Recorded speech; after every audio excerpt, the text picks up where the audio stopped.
set of containers complete. On to the next container.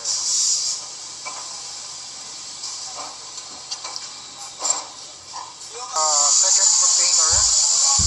Now we go to the second container, where initially they will be loading this big section of the leg spring.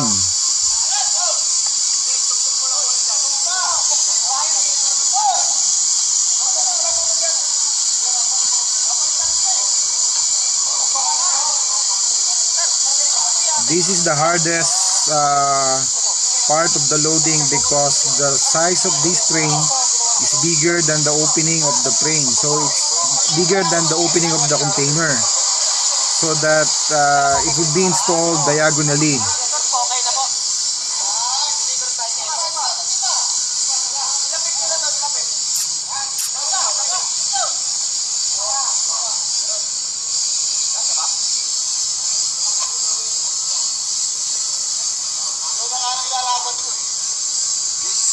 Harder because the width of the frame is bigger than the opening of the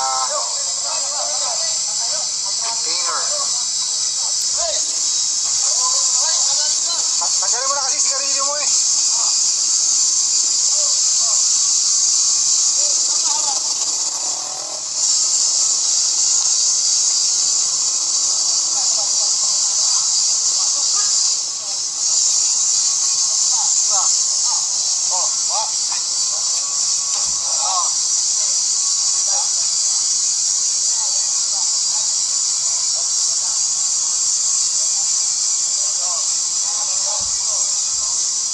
Kuya, tabi ka.